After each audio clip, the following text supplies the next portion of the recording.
Hey everyone, a quick video explaining why there's, I suppose, another reason why you should use genuine filters, but have a look at our awesome 2013 150 Prado, just under 320,000 kilometers, lots of outback travel, and it will be changing up over the next few years. But let's get under the bonnet and let me show you what happened with this air filter. Okay, so this vehicle we've recently acquired came with a lot of good things and a few problems. Just briefly, it doesn't matter, I've removed the auxiliary battery. We'll go through all that in some other videos. Will be very interesting. But what I want to tell you about here is the air filter, because people have asked me a few times over the years about, oh, what about this brand of filter for this and that brand of filter for that? And really, you've just got to watch the videos. Check the playlist. There might be something about it in there. But I've specifically been asked SAKURA filters, oil filters, fuel filters, air filters. To be quite honest, I'll tell you what I think about it, what I know about it, and the experience I've just had, okay, just quickly.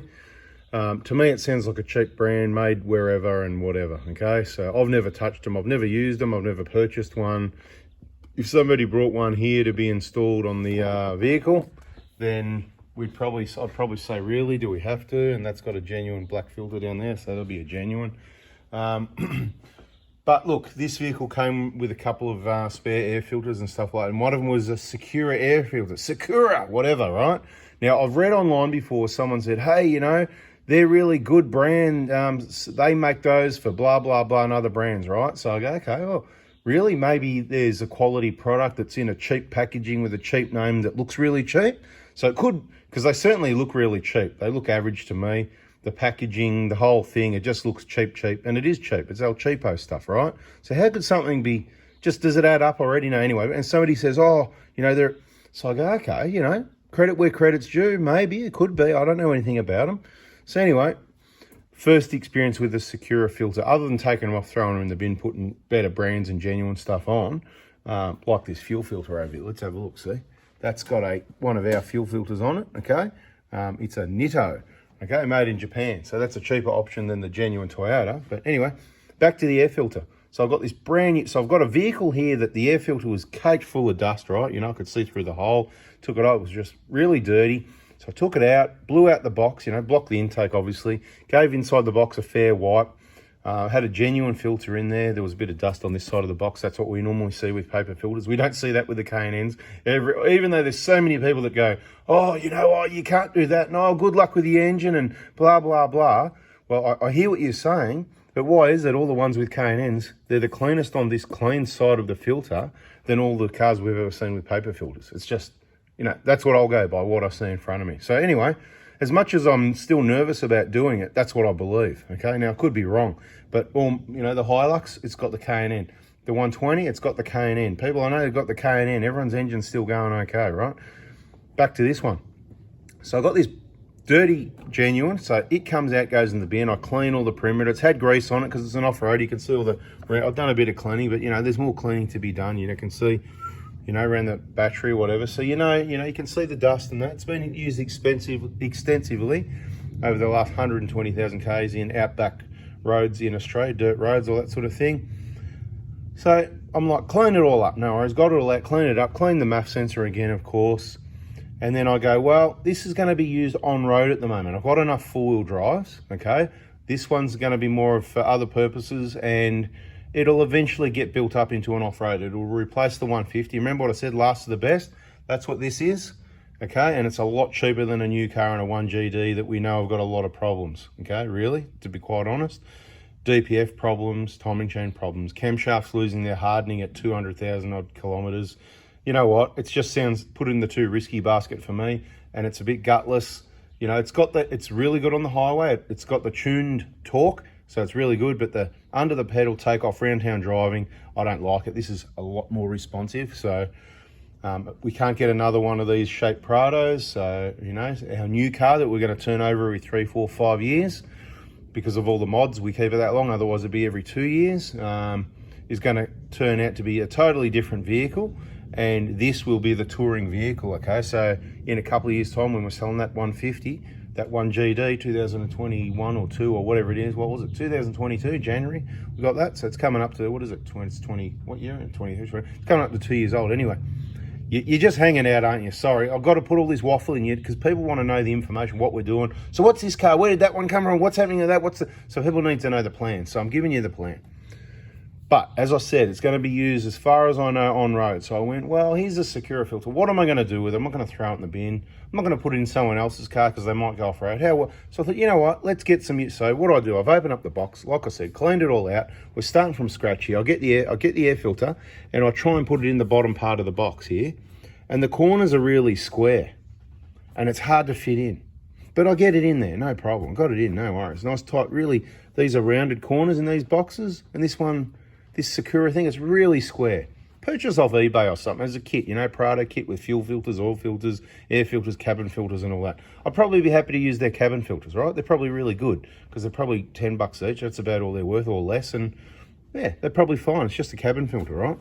But next problem, then I go to put the top lid on and I have lots of trouble trying to get this lid around the rubber seal. And I'll tell you what happens when you use aftermarket filters, to be quite honest. I've never seen it with a genuine filter. It could happen, but it happens with a lot. We're not here to pick on just SAKURA. I'm just giving you my experience on this one and to answer some questions because people have asked on this particular brand. But I've seen it on other brands like Ryco and whatever other brands. There's no point naming brands because lots of other brands, I haven't seen it on genuine, where the rubber gets pinched. And this is probably what was going to happen. That lid was going to probably push the rubber down, ends up down here. It doesn't seal properly. We've seen it before, and then the dust comes up and it's on the clean side of the filter.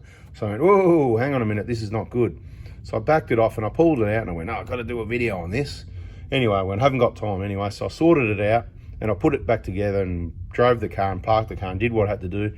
But now I've got some time to tell you about it so you don't end up in the same boat, because I don't want you to be pinching your rubber filters with your aftermarket filters and not have it sealed properly, because that could end up in some real problems, like a lot more than what a K&N filter would. So you're out in the dust and that, and this isn't sealed. Yeah, it could damage your engine. Anyway, so what did I do? I took it out again, took it out to the bench, and you know what I got? The magic moly coat. You know, I didn't want the rubber grease on there because it's not an off-roader at the moment, so I don't need rubber grease. But you can use moly coat if you want instead of rubber grease, but I didn't want to put the rubber grease on there. So I just put a tiny bit of moly coat all the way around on the rubber, both sides, inside and out. Spent a couple of minutes just nice and neatly doing that. Brought it back here, then it was pretty slippery around the edges, so it was difficult to push the bottom half into the box. But once again, I popped it into the box, so straight away, it shows the quality control. The quality is just not there. The design, the copying the Toyota one, which is what happens, they just didn't do a very good job at it. So I'm not impressed. And then I got the lid over just carefully. I hooked the bottom and checked the sides, and just because of the moly coat, a lot more slippery, and sort of pulling the box up to squash the bottom seal. You know, I popped it, I got it on, and I believe it's all sealed, right? The good news is, luckily, I'm not taking off-road in any dust in particular, anything like that. It's going to run like this for ages. I'm not even going to clean the MAF sensor, the filter. It's just done. It's a done deal. But I just wanted to let you know about that, because that's the trouble I had. And when people start doing things themselves, DIY, everybody loves a DIY, and people love getting on YouTube and watch all the videos and learn, and that's what it's all about. But some people don't tell you about the pitfalls and stuff, and that's what I wanted to do, because I've seen a lot of seals that aren't installed correctly and they're pinched and actually not sealed. So not good would be an understatement. But anyway, hope that helps. It was going to be a quick video, but gee whiz, I just talk and talk and talk, don't I? Anyway, that's got the SAKURA. I won't be purchasing any of those ever until, for example, maybe they get supplied by whoever makes the genuine Toyota ones. Denso, isn't it? Anyway, I don't think about that stuff too much, so I wouldn't know, so I could be wrong. Yeah, Denso, they make the oil filters, the air filters, whatever, right? So when they get them from quality like that, then we'll buy some if they're half price. But other than that, we'll stick with genuine or K&N filters. This will probably end up with a K&N, because you can buy a genuine air filter for, let's say, 50 or 60 bucks, or you can buy a K&N for about 100 bucks as well. Might be 120, might be on special under 100 somewhere. I've seen people post up. It's really worth being on our Facebook groups, so check those out.